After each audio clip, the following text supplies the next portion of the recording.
She actually had had a dream some years ago about this church, and she had felt like this church was going to be a lighthouse to the community. I believe that dream came true. We're on the road to Wellsville. Long journey. 1,600 miles coming to an end. Daddy? How many states, sweetheart? Daddy, if you see a Burger King, go there and see if Papa's in it.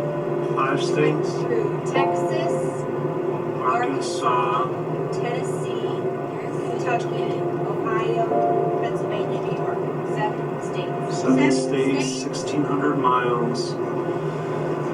And a year and a half almost. Daddy, if you see a Burger King, planning. look in it and see if Papa's in it. All And I'm coming ready down for to the this. Papa now.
Well, I started coming to this church in the early 60s, right when I graduated from college.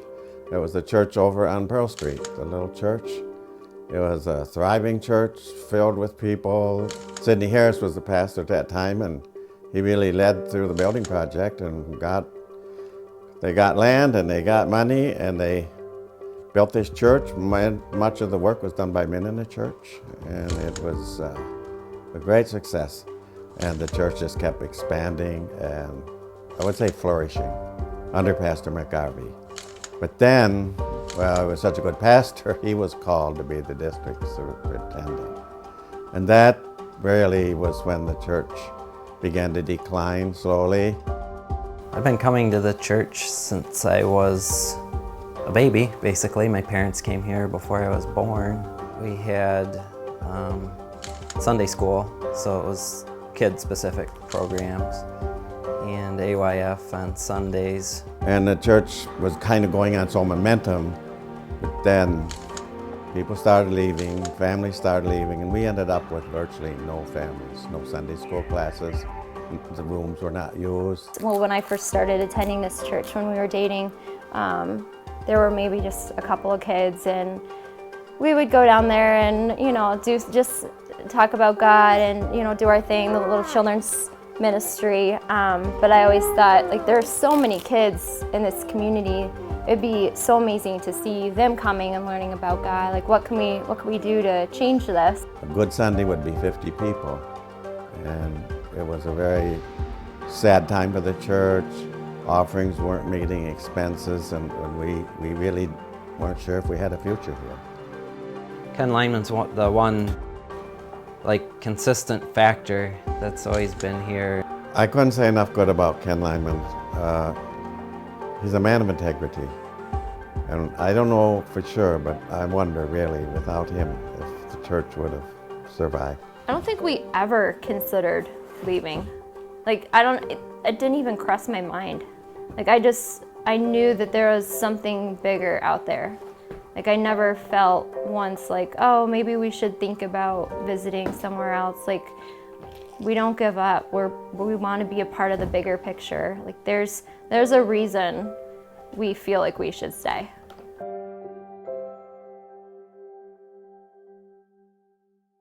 Jeremy and I met at Houghton, and the day after he proposed, my uncle from Wellsville, New York, who was the pastor at the Methodist Church, he offered Jeremy a youth pastor position at his church. So we were super excited about it, took the position, moved to Wellsville, loved it here.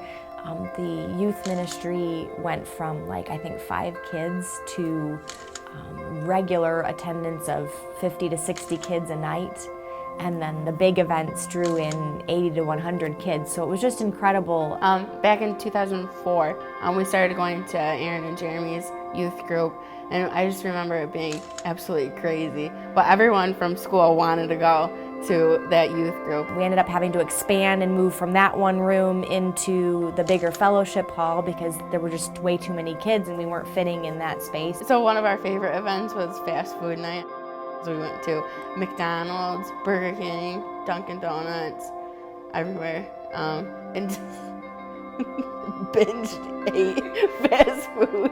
Things were going great, but at the same time, we had Aiden, and quickly realized how expensive it is to raise a family. He was getting emails once in a while, just casual emails, updates on positions around the nation in ministry, and one position kind of caught his eye. It was from Katy, Texas. When I found out that Jeremy was moving away to Texas, I was happy for them, but I was also sad. I remember that day leaving Wellsville, tears in our eyes.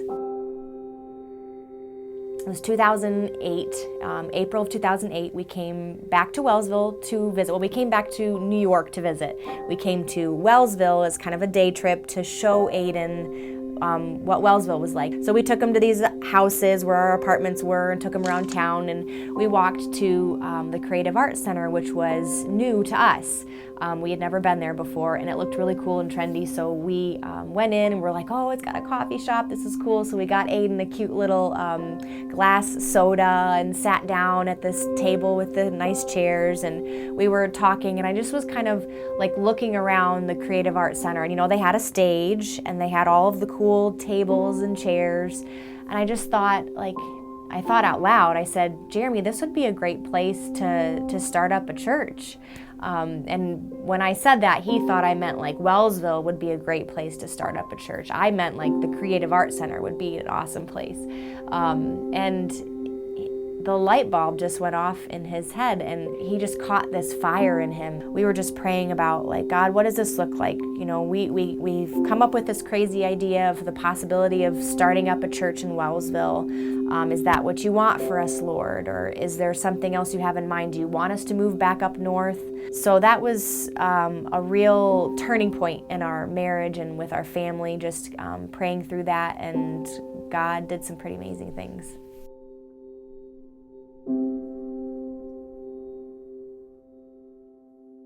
Somebody had a vision of praying, of meeting on a different time, and Friday night was the best because people were free before the weekend to pray specifically for God to lead in the future, to send us a new pastor, show us which way to go. Back in 2008, I got a postcard in the mail from Jeremy saying that he would like to come back to this area and start a church. We flew from Katy, Texas to this area to visit family for the holidays. And it was dual purpose because we were also going to host a informational meeting. During the meeting, Jeremy shared that he wasn't sure if he was going to be starting a new church or partnering with an existing church in the community. And his friend from college, Ben Lineman, was helping him out just as a friend. Jeremy probably called him and was like, hey, we're gonna be in Wellsville, you wanna come, hang out, you can help me set stuff up for this meeting. So Ben is there with him, and they discover that it'd be nice for Jeremy to have some sort of a stand to put his notes and, other material on this music stand so it can be, right at eye level for Jeremy. And so they're looking around the library, and there's nothing like a music stand for them to use. So Ben's like, well, hey, my uncle's an elder at a church here in Wellsville. I'll call him. He can get into the building and get a music stand, I'm sure. So Ben calls his uncle Ken Lineman, and is like, Uncle Ken, I don't know if he calls him Uncle Ken, but, Ken, we need a music stand at the library. My friend's hosting an informational meeting. Is that something you could, swing by the church and grab and bring to us? So his uncle Ken is a very kind man, and so he agrees to do this. And so he shows up to the library, comes into the auditorium, and sees people coming in, sitting down. He gets the music stand to Jeremy and Ben, and is like, what's going on?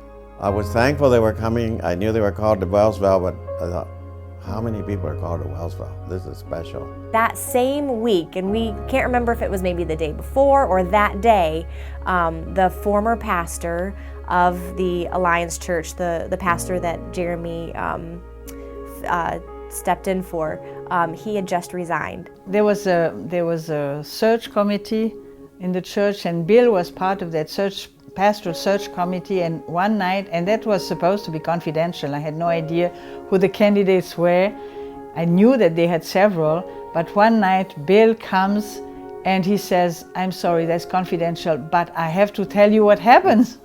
We had a packet with what I remember is it was from our district, and one of the possibility was Jeremy Gorham. I really was stunned. I couldn't believe it, because we knew the Gorhams, we weren't close. We knew because of their youth group. Had there been a music stand that they were able to use, Ben never would have called Ken, and Ken would have never come to the auditorium to deliver that stand and meet Jeremy for the first time. So I love thinking about that, how a music stand was instrumental in Jeremy getting connected with the Alliance Church.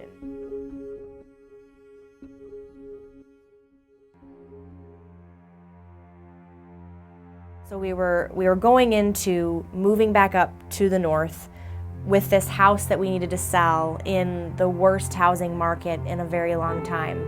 So we already had that challenge going against us.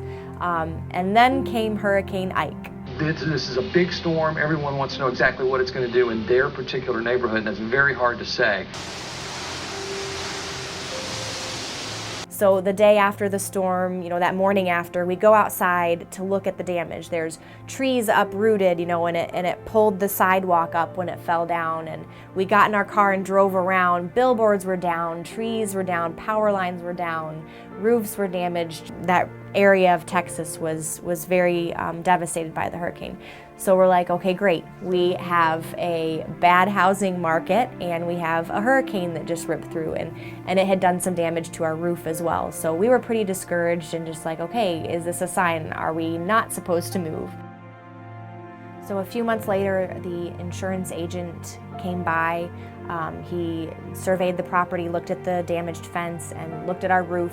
And because of the high winds, it blew sand up under the shingles. So he said, that this damage requires you to get a new roof, and the new fence. So we hired 2 companies, one to fix the fence, one to fix the roof.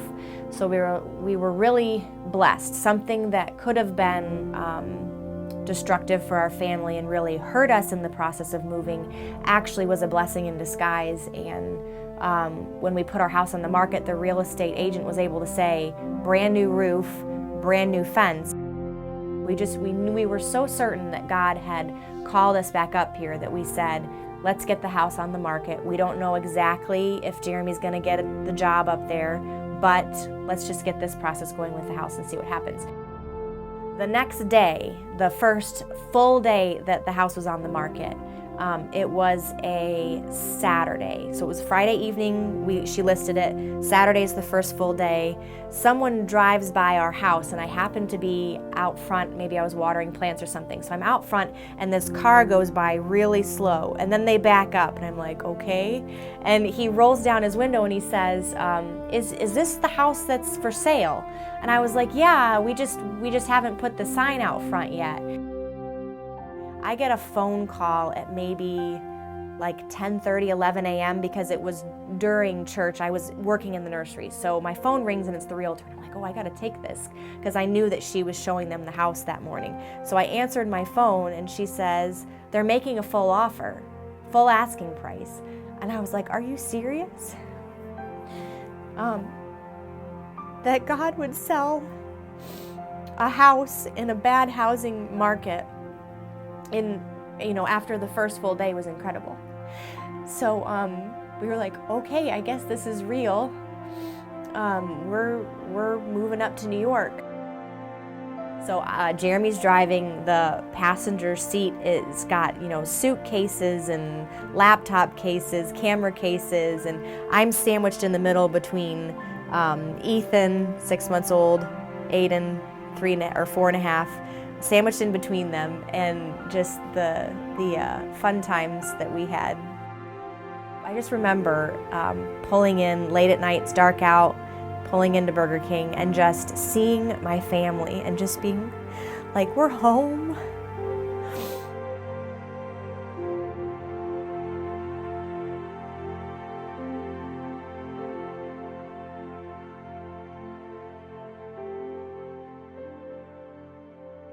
I actually had a friend that was coming here, and she actually had a dream some years ago about this church, and she had felt like this church was going to be a lighthouse to the community. I believe that that dream came true. It definitely has. When I was 7 years old, I was given marijuana by a family member. And I grew up thinking that partying and having a good time was the way to go. So all the way through teenage years, all the way till I was 42 years old, that's what I did, I partied. In 2013, I went through a really rough divorce. I had a son, Tanner, will be 3 in September. Cheyenne calls me and says, you gotta try this church. And so I was kind of hesitant because, that's just my son telling me, try this, try that. I thought, what's he know? Because he hadn't been going to church. I was a crack addict for 3 years. Before it was just marijuana and booze, but then it got to be hard drugs, and that's when I didn't like who I was anymore. I looked at the man in the mirror and I hated him. I hated who I was. I can remember just falling to my knees, and everything that I had learned up to that point about Jesus really became true to me. I started seeing what it actually meant to be, not just a Christian, but a Christ follower. Around that time, I started getting all these brochures for the Wellsville Christian Missionary Alliance Church. So I'm like, okay, I'll come down. All right, I was just patronizing Cheyenne. And I come into church, and he's like, why don't you meet Pastor Jeremy? And I meet Pastor Jeremy, and I'm like, in my mind, I'm like, I'm gonna listen to this punky preacher. He's just that old, age of my son. I'm like, really? Okay. I remember Jeremy coming back, and he had the same fire for God passion, except it was different. It wasn't a loss that he had gone to Texas, because his sermons were so much deeper in the word and in the faith, and he was preaching to everyone, not just kids. I don't remember the exact service, but I can remember you preaching and saying, okay, everybody bow your heads and repeat this silently to me, and I can just remember just pouring everything that I had into that one particular prayer, that one Sunday, and I just was like, this is for me. I was desperate. I was hooked on drugs and praying as hard as I could. I was on my knees crying, please God, help me. If you're real, help me. And then them brochures started coming in the mail, 4 or 5 that week, and I said, okay, God, I'm going there. The message was right spot on. I just like, I'm home. This is it. This is the truth. This is the word. That was when I was reborn again, was here at CrossTown. I remember that the first time I came here, I got pulled over by the police because I was speeding. I wanted to get here so bad. I was so sick of my life. So next thing I know, my son Dustin wants to come, and he got into the helping out with the cameras. My other son, Ryan, and Carrie, they live in clear up in Arcade. They started coming. So I had 3 sons and their families in one church. That was a blessing to me. It was amazing. We hadn't gone to any churches, and here we are, a family in a church. I can just remember sitting at so many times in church and just being so overwhelmed and just feeling the Holy Spirit just totally taking over me. That's when I started feeling like different, like I wanted to live for righteousness instead of for myself. I wanted to serve the church instead of me. I remember wanting to grow deeper in my faith, and my mom was going to Aaron's small group. It was Beth Moore, It's Tough to Be a Woman, and at the time it felt so relevant to be going through a divorce and being a single parent. So I started going with my mom, and after that was over, every time a small group opportunity came up, I wanted to take it. All of a sudden Cheyenne just jumped up and said he was going to get baptized on a certain day, and I'm like, oh my goodness, I was so excited. And he talked Carrie into getting baptized, and they got baptized, and I'm like, what is my problem? I haven't been baptized yet either. November 2010, I was water baptized here at CrossTown Alliance. For all you people that are on drugs and you think Jesus can't free you, this is for you, man. All right. And I felt free, alive, away from bondage. The Lord set me free from drugs and alcohol. Every time I see a baptism at our church, I just think to myself, this was all worth it. To see lives changed and to see people go from being dead in their sin, making that proclamation that they were dead to their sin and now they're raised to newness of life. I know where my help came from because I was in deep. Without Jesus, I'd probably be dead or in prison. And someone said, well, there's this girl in Belmont or Belfast who had cancer, I think it was leukemia, and they said, let's raise money for her. So we got the kids behind that, and they were super into it. Every night, it was just awesome seeing them bring their bags, little clear baggies, paper baggies, just bags and bags and containers. I think Bruce Miller, brought a huge, change collection. Seeing everybody bring money and donate, and I think we raised around $1,400 for her. We moved up here to ultimately be a light to the community and make a difference.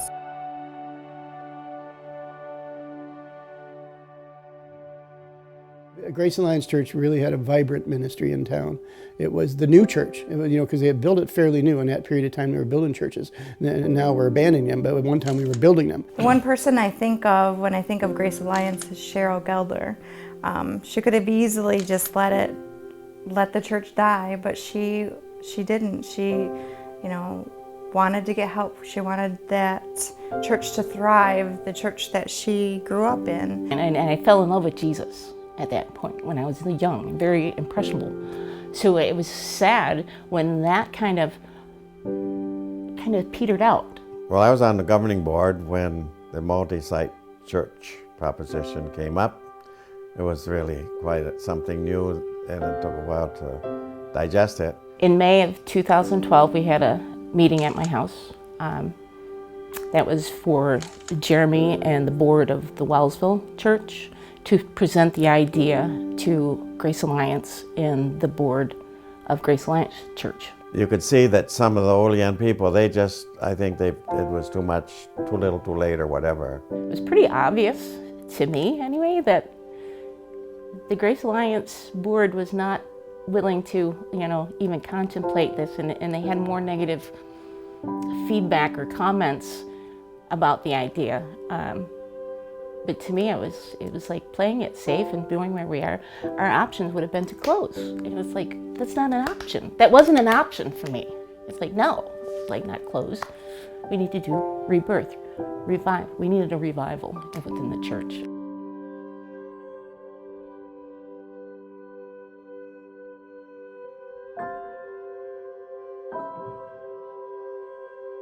We feel led to put Acts 1:8 in a very real way into our church, and that is to start a multi-site campus in Olean, New York, at the Grace Alliance Church. So I remember after small group at our house in 2012, I think the spring, Pastor Jeremy had come to us afterwards saying that he had something to talk to us about. I get a phone call one day from Pastor Jeremy and talking about going and being part of a launch team. And thinking, oh no, he better not be leaving, or did we do something wrong? So I go to Olean every day for work. There was people at work I've been inviting to church in Wellsville, excited about the Wellsville campus, but that would have been an hour drive. So this was like, wow, I'm going to be able to invite them to church right in Olean. It just felt right. We were very excited about the journey and nervous at the same time. The sermon I remember the most that affected the launch team and being a part of the launch team going to Olean was Ripples of Grace. I remember the sermon when Pastor Jeremy shared about the Ripples of Grace idea and launching a second campus, and he gave out these little cans of Popeye spinach. We were asked to pray. We used the Popeye cans of spinach as a reminder. I've had all I can stands, I can't stands no more, and it's a constant reminder of you know, do I sit home, do I sit still and do nothing, or do I take a courageous step out and do something amazing? When he made the announcement, it was silent in the church. Let's just let that sink in. I think my reaction was, wow, this is incredible for the church to be able to expand in this way. So very excited, very, very excited. I had my questions, of course, and then the idea that we had this launch team and Pastor Jeremy was going to have to be gone for 6 months. That part was hard. What's it going to look like, and how do we do this with video? What? The sermon will be delivered in one location, and it will be live preaching, and it will be delivered via video in the other location. It's a different concept. It was definitely risky. That's kind of my personality, is slightly risky. I like to jump out of airplanes.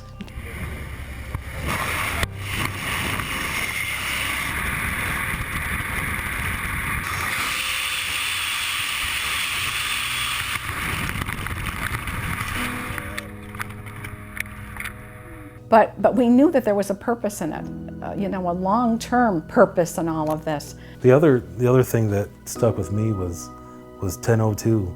Every day praying, 10:02, 10:02, 10:02. And it says this: pray to the Lord of the harvest, Luke 10:2, every day at 10:02 a.m. It was always funny because you'd always kind of wait to hear, you know, during service, you'd know that somewhere in the back, somebody's phone was going to start going off. My role was to sell the parsonage, to be able to use that money so we could hire a pastor for that campus, which was Andy Hall. So there was a message on the answering machine from Luann Rowley, and we had known her years ago, and she was talking about this position that was going to be in Olean for a campus pastor. The road that I live on is Trapping Brook Road and also Brown Road. And there's a lot of significance to that road because for nearly 20 years I have walked up and down that road praying. Andy plows snow in the winter, and he happened to be in the middle of a really bad snowstorm, I think like 16 hours worth of straight plowing, and he wasn't in any sort of a mindset to talk about a new, although he should have been because he'd been working so many hours, but he wasn't quite in the place. And I just remember thinking, but I think we need to look at this. So when Pastor had mentioned this need, I started to pray. So I remember exactly where it happened, but I was right in front of the house that Andy and Alyssa lived in. And I was praying, Lord, who do you have? Who do you have, you know, for this position? Andy. I want Andy. And she said she was sending a job description to our house.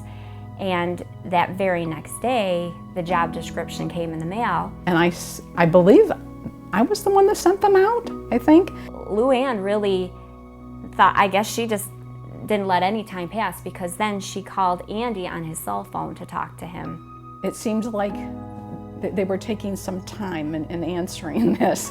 So I can get a little pushy, I guess.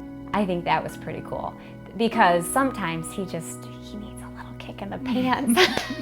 I remember Luann talking about this couple from, well, the church they had gone to, and talking about this couple, very gifted, and it seemed that that couple really wanted to have more of a ministry and move on. It required a resume, which he did not have. And I just remember saying, let's sit down, let's do it right now. It was a Saturday. You know, we got like a template on the internet and filled it in, and I sat there like, okay, come on, like stay on task, let's get this done. From the first time we met him, we just fell in love with him. It wasn't something we could just let go. It was, all right, you're gonna do something about this, and boy, am I glad we did. I really am. Amen.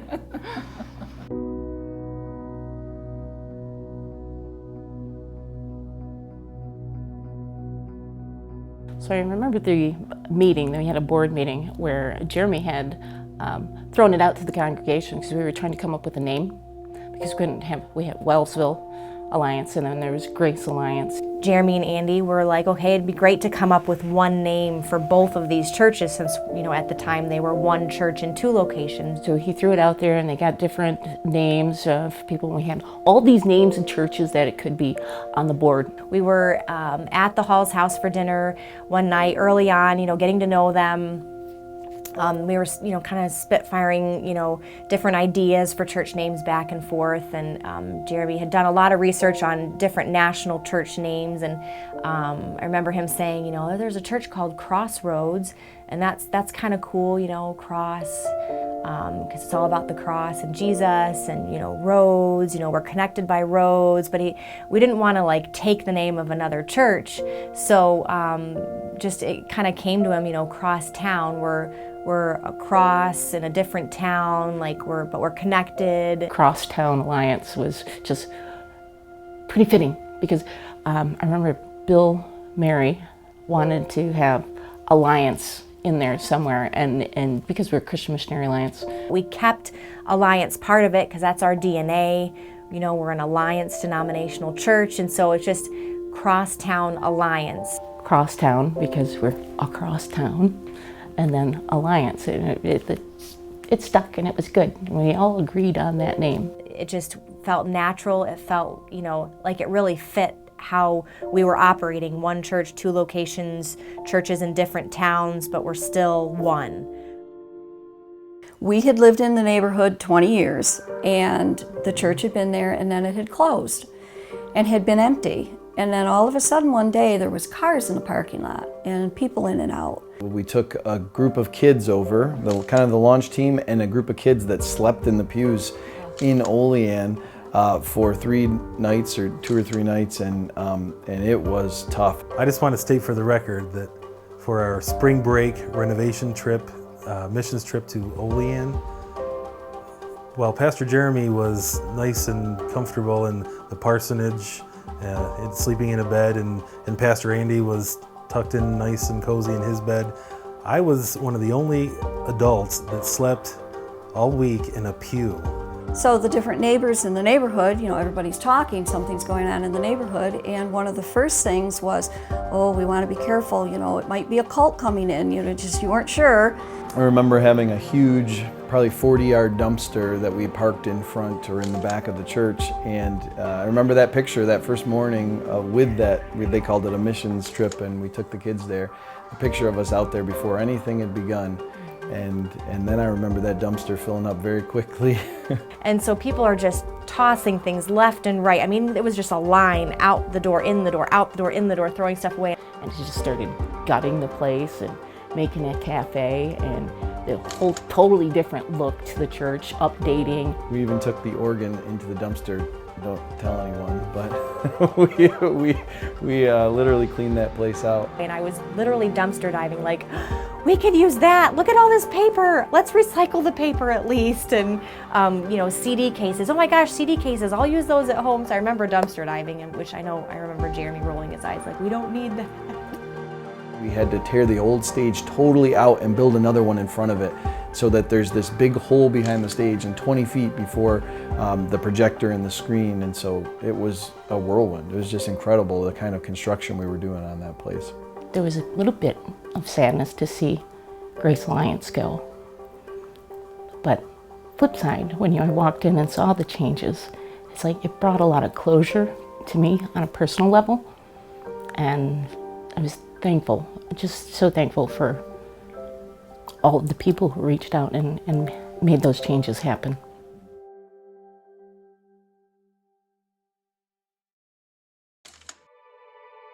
We were nervous. You know, I'd never planted a church before. I never thought I'd get to be a part of planting a church. God really used the urgency of that on my heart, and I really understood that, wow, you know, I can't be the shy little guy, you know, in the corner anymore. That you know, this is much bigger than me, and I got to put my fears and anxieties aside, and there's a job to do. We only took, you know, 20-ish people as far as our launch team. It was not huge.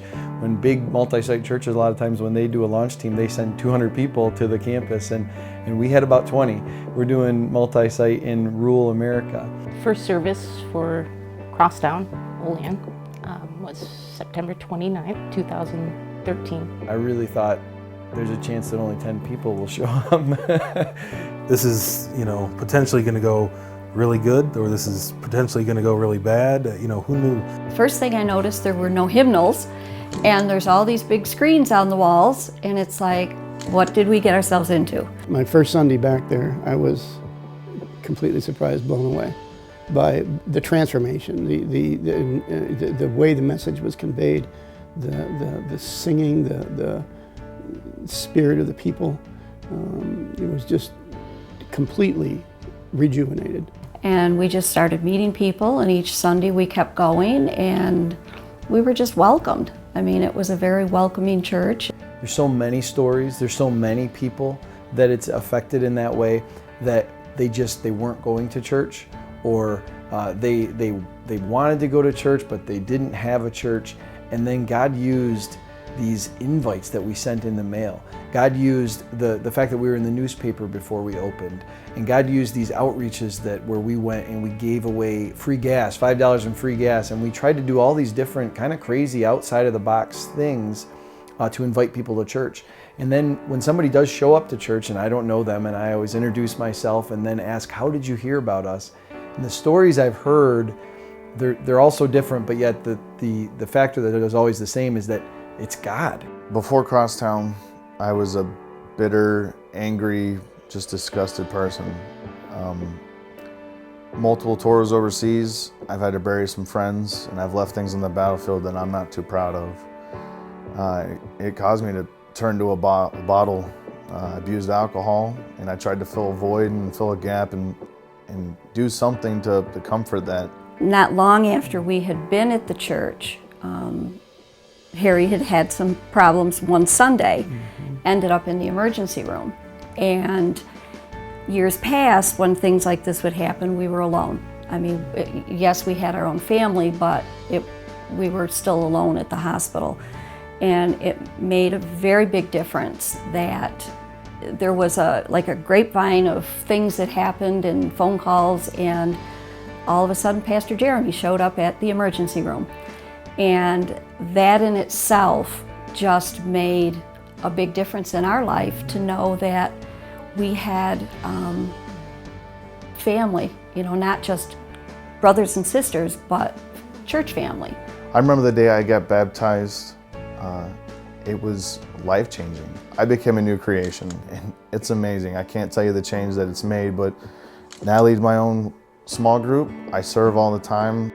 Nothing can fill that void except for Jesus Christ. And CrossTown, the family of CrossTown, if it weren't for them, I'd be dead right now. My brother, Gary, was always into music and sound, and it was an opportunity. He had a drum set and he had electronic piano and this and that, and we didn't have the money at the time with the church to provide those kind of things with him. So, I mean, through that need, Gary kind of volunteered his equipment, and it was precious.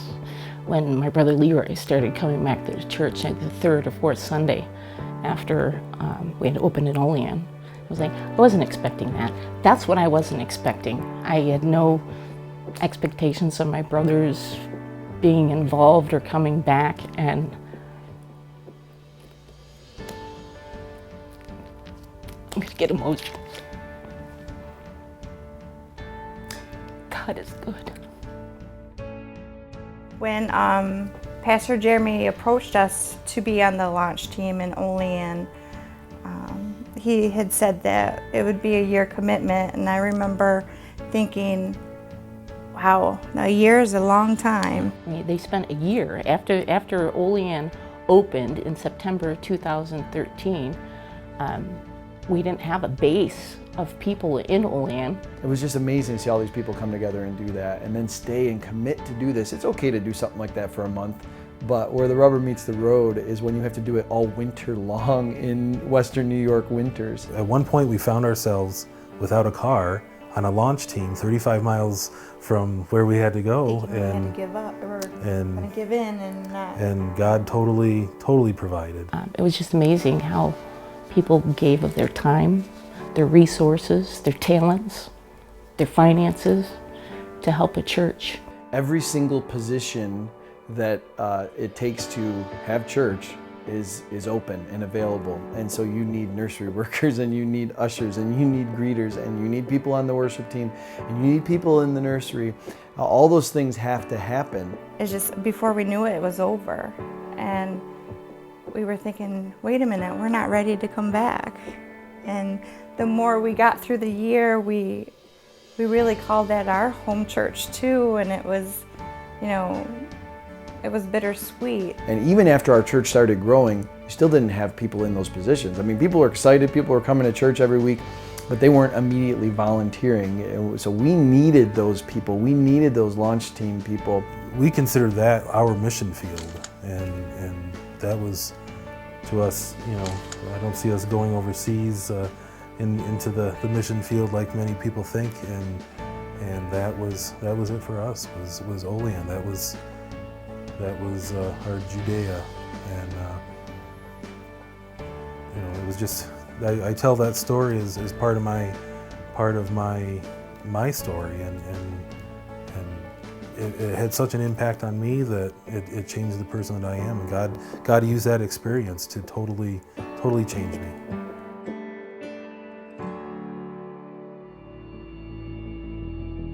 So the first Sunday that Jeremy wasn't here, because he was in Olean and we had Jeremy on the screen, I was probably wondering how it would be. I guess the thing that I wondered is how other people would accept it or how they would react to it. It was very surprising. Yeah.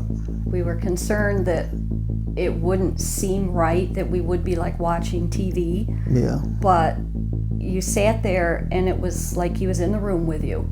Like you didn't realize that he was 40 miles away or whatever the distance was. I mean, I like technical stuff, so I was always in there. Now what are they building? Now, what, you know, how's it going to work, and is it going to break down? I was more interested in the technical side. I loved the video sermon. It felt like Pastor Jeremy was right there. I didn't really think about the people in Wellsville on the other end of the video until Pastor Jeremy left after 6 months, and then we're like, oh, this is what Wellsville got to experience. When we launched, Pastor Jeremy preached live in Olean for the first 6 months. And then he started traveling back and forth between Wellsville and Olean. And when he was in Wellsville, he would pre-record the message and then give us that message to play in Olean that week. And he was very good at it. I don't know how, he's just a natural. He was able to act like he would have to pre-record that, say, on a Wednesday, and pretend like there were people in the pews. And so he made it look very natural. Well, then the first time for me to preach came, which I was fine preaching in front of live people, but to have to preach in front of a camera and pretend like people were there, it was comedic, to say the least. Or we is bigger than me. And you can catch that on the screen as we go from we to me, as we go from we to me. Oh, shoot. Me to we. It was just a nightmare. I kept screwing up. And then I'd realize I was only a minute into this thing. I'm getting there. I'm getting close. I'm a minute and 20 seconds in. And it just made for take after take. And it took me hours the first time to preach a 30-minute sermon. Oh my gosh, wasn't that video awesome? So we'd been pre-recording up until our first big day. Our first big day was Christmas Eve. We make a big deal out of Christmas Eve here. So we hear about this technology and want to use this technology called live streaming, where we're actually seeing live what is going on in another location. Can we welcome them? They are watching live right now. And so we decided that Christmas Eve, our biggest day yet to this point, would be the time to try this new technology. So, no pressure, right? It was the first live stream from Wellsville to Olean. And of course, if it fails, I have to get up and preach his sermon that I don't have one prepared quite the same way. What if the technology doesn't work? What if the technology doesn't work? And we decided to do that on a big day, Christmas Eve. It went well. That was great. We thought down the road we would plant another church. We thought that God would lead us to another one, but we didn't know what, and we thought it would be years down the road. We had only just planted Olean. Dale Newdeck and I were the elders during the end of Calvary Alliance, basically. We came to the church, I believe, 12 years ago or so when it was Calvary Alliance, and it had 40 or 50 in attendance. We've seen some growth and we've seen some declines. They are a very good group of people. They were a core group that had been there through thick and thin.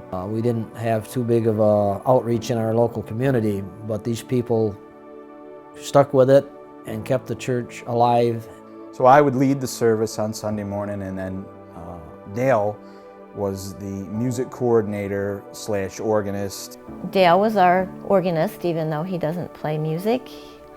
We called him Schroeder, and he played the electronic hymn book. I think it was a Gil Branson. I think it was made in Germany, but as long as he pushed the right buttons, he could make that thing sing like a bird. And now he's out of his job. Yeah, poor thing. He cries every week about it. One of our coaching clusters, I believe it was in Kilbuck, but Pastor Jeremy wasn't there that day, and so I was there, and Pastor Don, who was the pastor at in our arcade at the time, shared that he was retiring, and this was 2 or 3 years before we thought that this would be happening. I asked them to pray for Elaine and I about the possibility of retiring in the near future. So I left that coaching cluster that day, and of course immediately called Pastor Jeremy and said, Pastor Don is retiring now, like right now. This is not something that's happening in 2 or 3 years. What are we gonna do? But I remember when Jeremy said, you know, I really feel like God's calling us to do the same thing we did in Olean in Arcade, because the pastor's retiring, and they're meeting in their fellowship hall just like Olean was, because they can't afford the utilities, you know, to heat the sanctuary. I just remember being like, oh, that was so much work.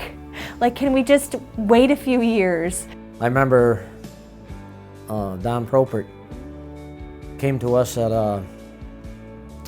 our governing board meeting and announced that he felt it was time for him to retire, which we knew was coming, but it was a surprise, and we thought, well, what do we do now? We were concerned about that because we didn't want to damage the ministry in Arcade in any way. He didn't just say, here's your problem, see you later. He had a potential solution. Well, we call it a friendly takeover. That would be this friendly takeover, and we didn't know how the people would feel about that. I'll be honest, my initial response was hostile takeover. You know, that's it, it's over. You know, step back, get out of the way, here they come, they're gonna take over and we're gonna get run over. It's all we had at the time. because the other option, as we discussed, was, well, we can't afford a full-time pastor. There's 13 of us, only 4 of us have full-time employment, the rest are retired. Our resources are limited. Options are limited. So April 5th, 2014, we met with the Arcade, or the Calvary Alliance Church.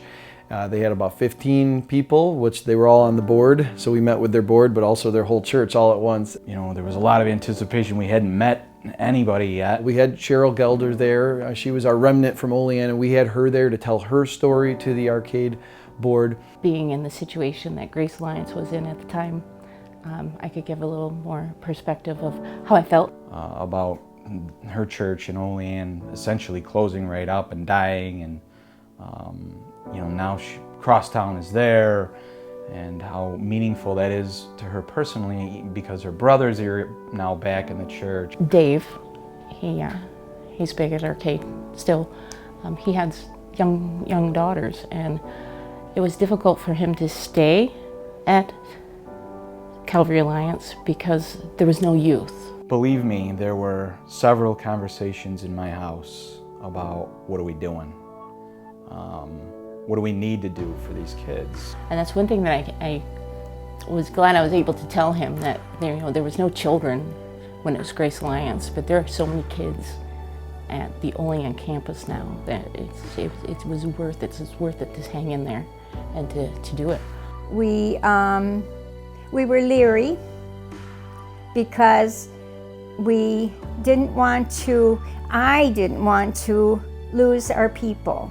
Some of the concerns were the same, that the concerns that the Grace Alliance people had been a little nervous about. There was a little bit of reservation on the part of Norma Tucker. I think she was very nervous about giving up our church. It was really neat. She was quiet for most of the meeting, and then towards the end, she expressed her trust in the Lord by referring to the quote from Gamaliel. Gamaliel got up before the council that wanted to put to death, Acts chapter 5, I believe, they wanted to put to death the apostles.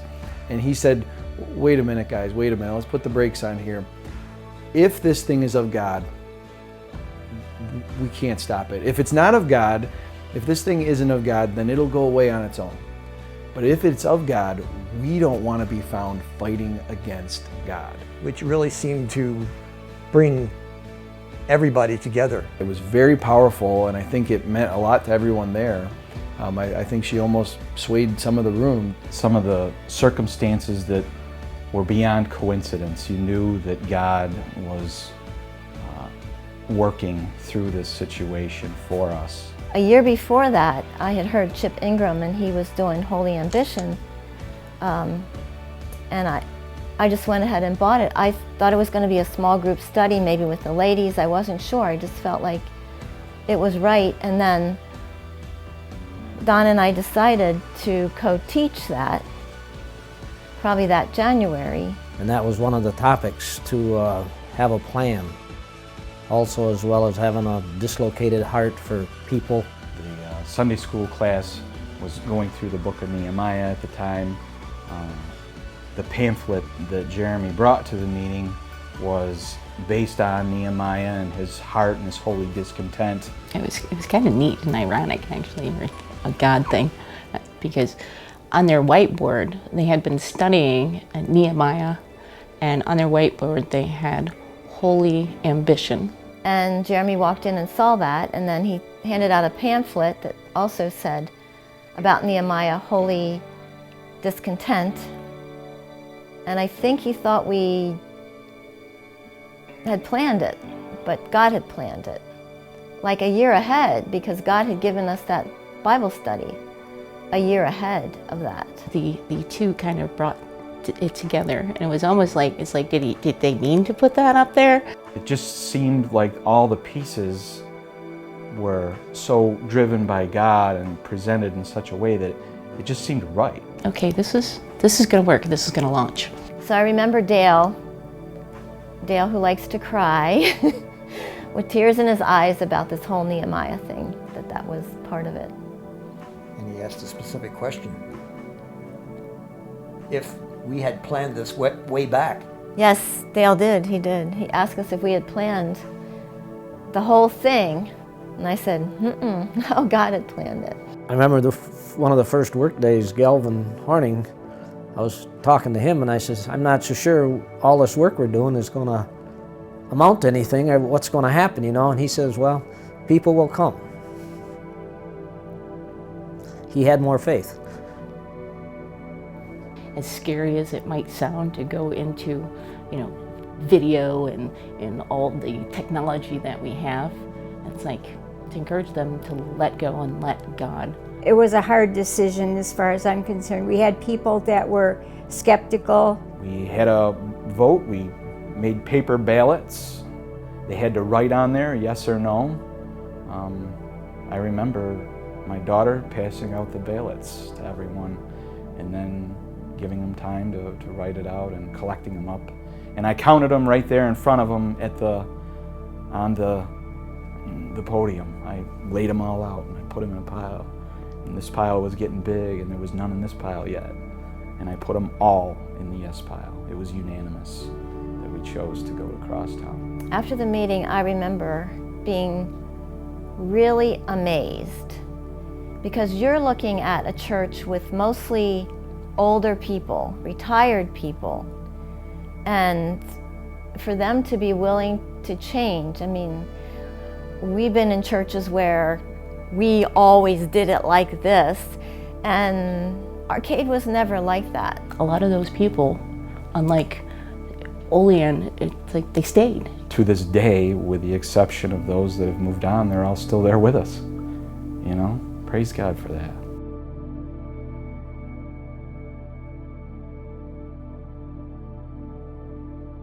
I'll never forget that first day that Pastor Jeremy called me. It was totally out of the blue. Had known Jeremy and Aaron because went to church, our old church. Aaron's father was the pastor. My dad discipled him, and they were doing a Bible study together on, you know, church leadership. And my dad basically, when Jeremy, you know, was talking to him about starting up a church in Arcade, my dad was basically like, Stu's your guy. God's timing during the renovation period was incredible. The most enjoyable thing that I enjoyed was the work days. People were working, but they were working as a group and putting life into another church. So when we had the takeover, no, I didn't mean takeover, but the changeover, we knew everybody, almost, you know, and it wasn't like it was a bunch of strangers in our church. It was friends. And I remember talking to Dale Nudek, I think it was the first work day, and it just blew his mind that 40 some people, I think, came from the other campuses that had, in his mind, they had nothing to gain from Arcade, but yet they were there. And I think that was the first time he truly started to see the whole idea of one church, but multiple locations. There was like a whole slew of people. I don't know any of them, and except Dale. And I thought he was going to have a kitten the way these guys were going at it, because the hammers are flying, they're throwing stuff in the dumpster. It is chaos. There were a ton of changes. We changed a lot of things, and change isn't easy. I do remember having quite a few conversations with Dale trying to peel him off the ceiling as things were going out the door and into the dumpster, and wait a minute, somebody would carry something out and throw it in, and Dale would be in there digging, ripping, pulling, getting things back out of the dumpster and carrying them back in. It happened on more than one occasion too. And I remember having a conversation with Dale Nudek one time about the changes and different things, and Dale basically said, I'll give you 6 months, and let's see what you can do in 6 months. Jeremy, one of his first things, he comes in and he's going to explain to me this great thing he's going to do for Kids Zone. We're going to, initially the idea was we're going to do Under the Sea. So he's going to put a circular slide through the floor of the fellowship hall. And I'm thinking to myself, no, we're not going to do that. That's not going to happen. This guy's crazy. So this is the first test. Or the last test, Dale. This could be it. Okay.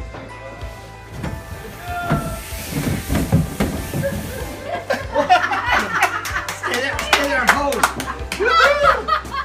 Technically, Dale was not the first person on the slide. I was. Not by choice. Pastor Jeremy, Pastor Andy said, the only way to get a good feel for this is if we put some weight in this slide and see how stable it is at the top. So, I should have known better, but I said, all right, I'll put the top half of my body in the slide, and then you tell me if it wobbles. So I put my stomach, lay down head first in the slide, because I was thinking if I put my feet first, they were gonna push me in. Well, they grabbed me by the legs and threw me down the slide. So, yes, I was the first person to go down the slide in arcade. Those visions, as crazy as they may seem at times, they're usually well-intended and have a good plan for sure. Projects just seem to come up that we weren't planning on. I don't think they're pulling the carpet up in the sanctuary. I don't think it was originally part of the plan. The orange carpet, what can I say? It was awesome. So Jeremy has an idea that we have to have new carpet. Now, I don't really understand why, because it's orange. I like orange. It's from the 70s. I'm from the 70s. There's nothing like ripping up carpet that has been glued to a concrete floor and sat for 30 years. That turned into an animal that we didn't anticipate. I think we had 6 guys. 10 men. 20 of us cutting it, scraping, using ice scrapers. Scrape on the floor, trying to scrape the backing off. I remember my fingers looking like I had let the dog chew on them for 3 hours. The last few weeks were interesting because we were still conducting services on Sunday morning in our fellowship hall, which had been transformed with some Dunkin' Donuts furniture into the new cafe. So this is all new to us, and everybody's a little grumbly, particularly Dale, because he's got to move chairs around. We're sitting around a cafe table having church service. He still has to play the Gilbranson Electric Orchestra, or the electronic organ, and that he might not be able to find the remote, or somebody stole the cord yesterday at work day. So, you know, we were getting a little edgy, but we're heading toward launch. You always could see that light coming as you knew opening day was coming soon.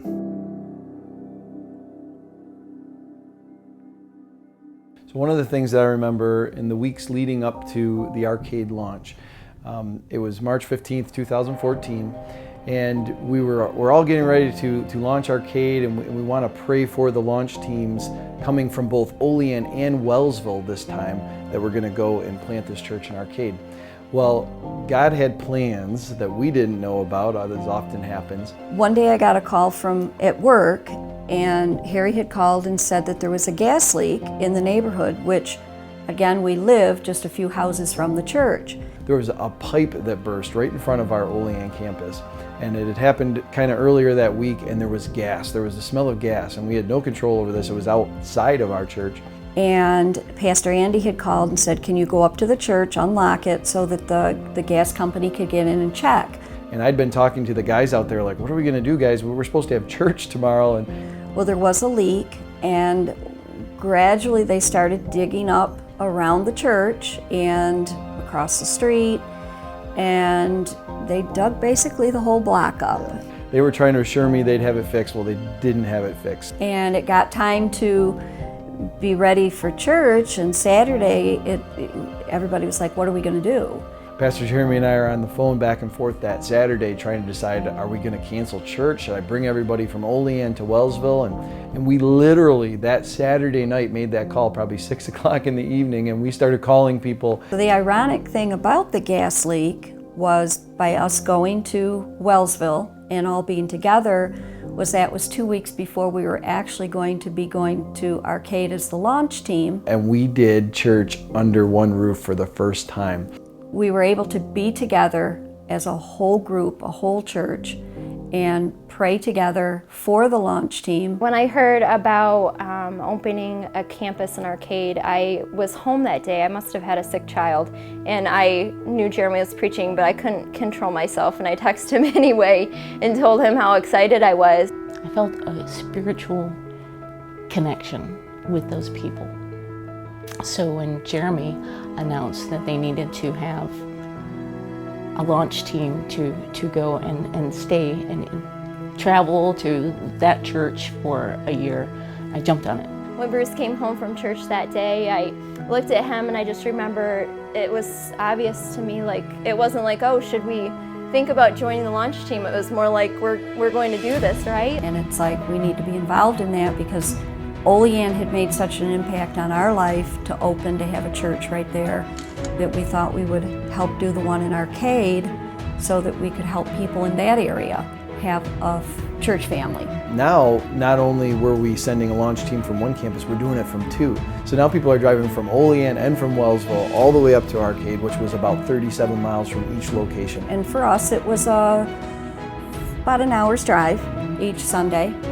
But we would go up and we, be greeters and help. We counted money and, just started training people. So we had instant growth in our church to get programs started, to have people in the programs as far as Kids Zone and so forth, and it just was, I thought, an ideal situation. And sure enough, it worked with all the invitations sent out by mail, all the personal invitations, the Easter bunnies, and all the ways in which the community was made aware of this new thing happening at not Calvary Alliance anymore, but CrossTown Alliance. Your initial feeling is, well, you hope somebody's going to come.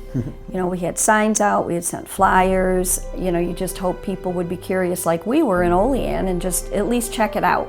I was amazed at how many people God brought to the building. Like, your jaw just drops because you're shocked at how many people are coming. The place is packed, cars out in the road. I can't believe it. I remember asking Mark Ressler to do parking and saying, it shouldn't be a big deal, but we're gonna have some more people and just make sure they get started in line. And I can remember looking out at one time and Mark was trying to find places to put cars. He had cars parked up and down both sides of the driveways. The parking lot was filled. He was parking them in the lawn. It was crazy, and I thought, Mark will never do anything for me again. To see all those people crowding into our sanctuary after so many years of not using the sanctuary at all. Every chair is being filled and they're bringing in more chairs. I was downstairs with the kids in Kids Zone, and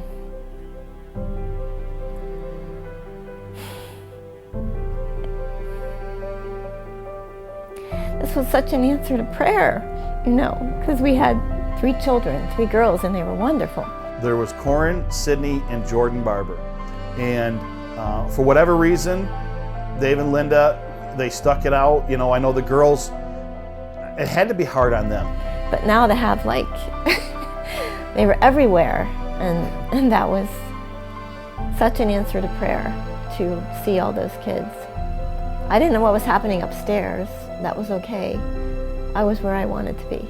With all the stress, all the running around, all the figuring out where to put people and parking and kids and everything else, probably my greatest memory is the worship service. And I remember looking over at Amy and I just was beside myself. I couldn't imagine.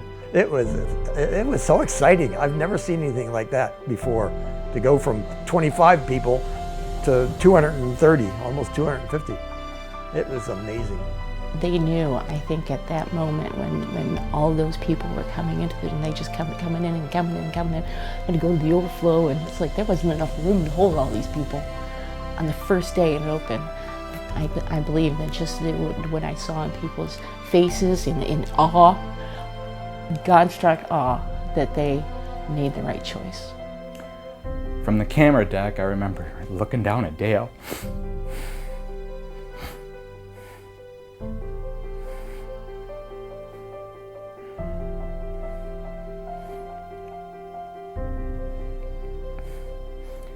And I lost it there too.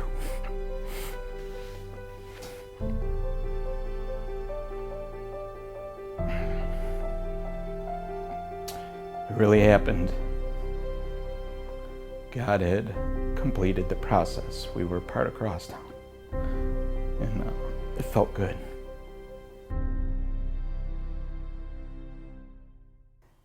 As far as the launch team, the idea of we're all in this together was a big help. We were worried that we'd only have a few people trying to do several different ministries, and that I would be pulled in several different ways, and Stu would be pulled in several different ways, and even our kids. And so the four of us felt like we had a huge team behind us. It's a part where everybody is pulling in and everybody has a vested interest, and it's a family. It really is.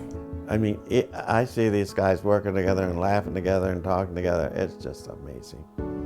It moves me to see how God has provided these quality people to see His church go forward. We get to reach more people that way as well. I know there's a lot of people in Arcade that would not drive an hour to Wellsville or Olean, so it's really nice to be able to spread out. And by going to the campus in Arcade for a year and spending time in Wellsville when Olean was closed, and then being in Olean now, it's like I think I have a little unique thing, because it's like I know so many people from all three campuses, so it's like I don't have a single campus that means more to me than the other. CrossTown Alliance means so much.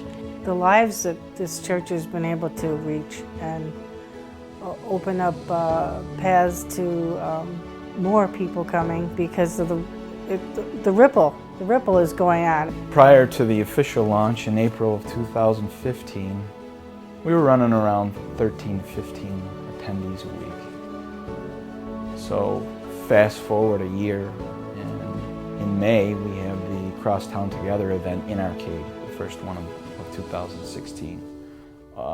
Over 300 people in that building that day, including children. And the place where we sat and had 15 people as the entire worship service just a little over a year ago now was overflow.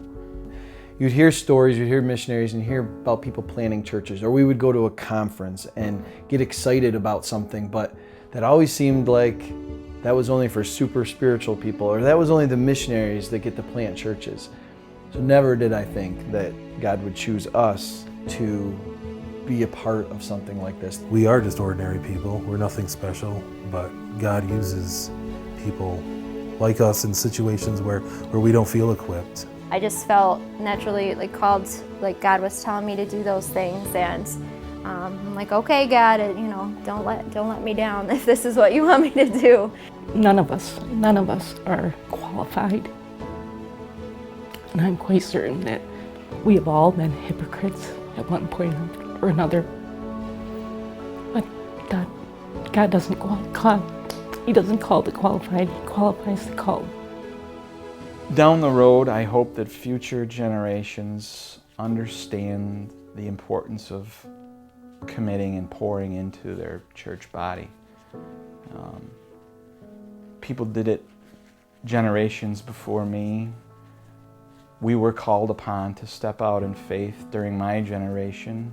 It's just awesome to see that other people love this, love what God is doing, and they want to be a part of it, just like we did in the beginning, and now it's contagious. It's awesome. It's the ability to be back at church, and when I walked in and saw that the Spirit of the Lord was back, it was not a joke, it was not just show, okay? It was using the tools of modern technology. But it was all fed by the Spirit of the Lord. When I talk about my experience on the launch team at Crosstown Olean, it's just more than me telling a story. It's me telling my testimony. That's become part of my testimony, and just the impact that God had on me in that whole experience was unbelievable. I'm just so thankful and grateful for not just Crosstown as a church, because there are a lot of good churches out there. I'm grateful that so many people have come together for one purpose, and that's to serve God.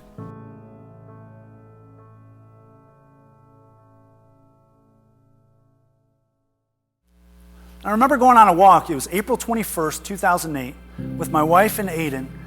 It was a Monday morning. I still remember that day as clear as day. And we walked down Main Street and we head into the Creative Arts Center to have a cup of coffee. And the words that Aaron said to me that morning basically triggered a response in me that fueled me for the last year and a half of my life. God basically said, Jeremy, I'm going to take what wrecks you, the things that you can't stand of lost people in this area not being reached, and it wrecks me, and I'm going to use that, and I'm going to harness that, and we're going to do something about it. I look over the past year and a half, and I see God's goodness and faithfulness and direction and timing, and I just stand in awe. And it's because of that journey that there's not a person in this world that can convince me that this church is not going to thrive at reaching hundreds and hundreds of people for Christ. The local church is the hope of the world. There's a lot of good organizations that you can give your time, your talents, and your treasures to. But there's only one that's most important. There's only one that has the power to transform a human heart. There's only one to change a child's eternity. There's only one to mend a broken marriage, to heal a broken family. There's only one that can change an entire community. I really believe that if we're going to reach people that haven't been reached in this area, we're going to have to do things that haven't been done in this area. And then I think as I was driving, God gave me this little nugget. He said, Jeremy, imagine a church where I took all your plans, your prayers, your aspirations, your dreams, and I just kind of tossed them by the wayside. And I did something more than you could ever imagine.